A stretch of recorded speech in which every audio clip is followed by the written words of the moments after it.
Deputy Speaker, and I want to start by thanking all the very courageous young people who came forward with their stories of abuse, of harassment, of assault, to ensure this issue got prominence and got acted upon. We know it is all too often incredibly hard to come forward and share those experiences. I know as a parent I want my young adults to be part of an educational environment where they feel secure and supported. Universities must be places where students can focus on their studies and aspirations without concerns about their safety.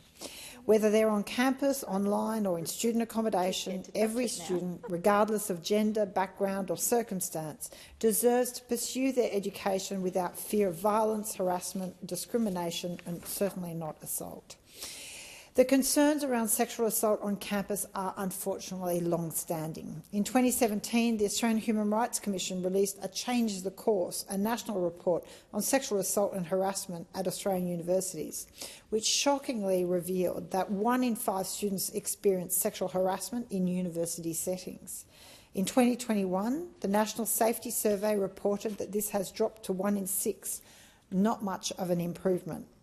Alarmingly, 1 in 20 university students report being sexually assaulted on campus. To make matters worse, this was most likely to occur with younger students, and the most impacted groups were non-binary students and transgender students. And I should say I recently attended an event, it was a fantastic event by Consent Labs, hosted by Sydney University, and there were information and offerings are incredibly powerful in relation to assisting with this difficult problem. Painfully, while 16% of students who had been sexually harassed sought support, only 3% of them then made a formal complaint. So we know in this area change has been far too slow for far too long. Students' protests highlight the ongoing inaction and inadequacies of the universities and government in addressing gender-based violence on campuses. And so it was as a result of that mobilisation of students that we finally got some action. This bill shows a suite of other legislation arising from issues raised by the Universities Accord interim report and follows other safety and gender-based violence initiatives, which include the creation of the National Student Ombudsman, the Action Plan addressing gender-based violence in higher education, and the National Plan to end violence against women and children between 2022 and 2032. Lots can be said about that action plan and its lack of actual KPIs and underpinning policy to actually achieve it. But in relation to this bill, I do agree that it presents an opportunity to build a safer, more supportive future for students and staff in higher education. It's a commitment to ensure that our universities are environments where every individual feels secure, respected and empowered. Australia's universities are places of knowledge, growth and opportunity. They should be places of safety too. Yet gender-based violence remains a reality for too many students and staff. So the importance of a safe and supportive higher education sector cannot be overstated. Institutions must not only provide high-quality education, but also cultivate an environment where students and staff feel protected, respected and empowered. So I want to acknowledge the incredible importance of this, and I do thank the government for acting and for the Minister for acting upon this and bringing it to the forefront. And it's acknowledging those survivors who have brought these issues to the fore. They've bravely shared their stories, they're advocates who have fought for justice, and researchers who have provided us with the crucial insights into the prevalence and impact of gender-based violence in universities. It's without their ambition, determination and resilience to hold universities accountable, there would be no push towards meaningful change. And this bill sets out the basic regulatory infrastructure for compliance with the National Higher Education Code to prevent and respond to gender-based violence. It binds higher education providers to comply with the code and sets out the compliance and enforcement powers, including public disclosure of information.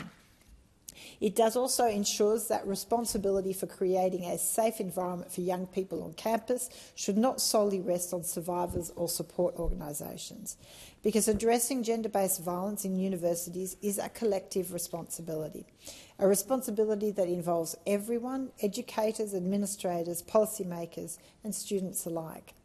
So the draft code has been released. Higher education providers will be required to take evidence-based steps to prevent gender-based violence on their campuses. It includes requiring vice-chancellors and CEOs to make a whole-of-organisation plan and report to their governing bodies every 6 months on their implementation actions. It will enforce transparency and accountability, making sure that institutions follow through on their commitments to safety for their students. It has a requirement to provide evidence-based prevention education and training to staff and students and consider gender-based violence in recruitment and promotion decisions.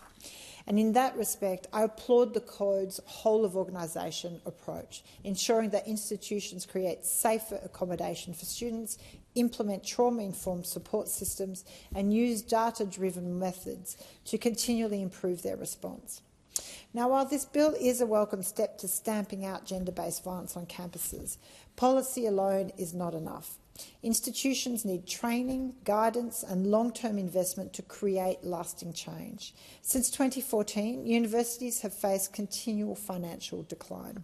By 2020, 40% of universities were operating in deficit, rising to 70% in 2023, marking a significant financial downturn compared to the pre-COVID-19 and pre-job-ready graduate years.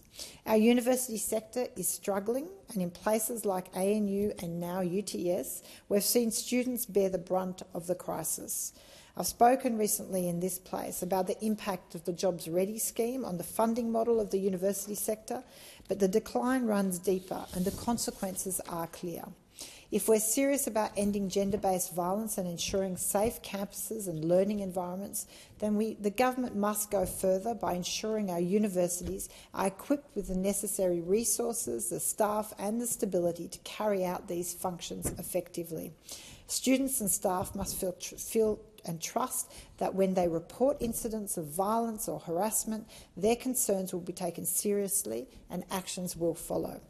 So I welcome this bill, and I'm optimistic that this bill will set the groundwork to help build a safe, accountable environment for our young adults on university campuses. However, guidance and long-term investment to ensure universities are well equipped to meet these obligations remains necessary.